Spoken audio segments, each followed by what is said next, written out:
Palagi ko naririnig ang salitang family first.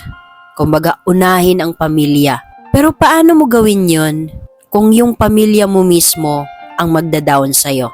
Sa panahon kasi ngayon, minsan mas gugustuhin mo pang maging ka-close yung mga ibang tao o yung mga hindi mo kaano-ano compared sa mga pamilya mo.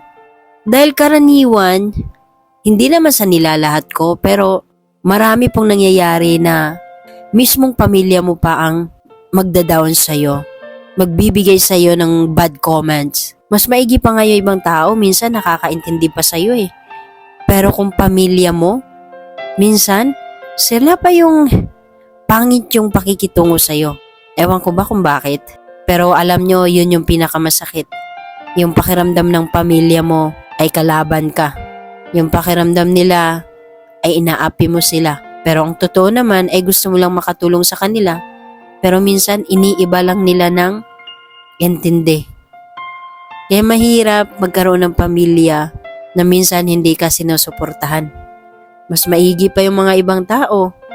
Dahil natutuwa pa pag may achievement ka. Pero yung ibang pamilya, pag meron kang narating sa buhay, parang kasalanan mo pa.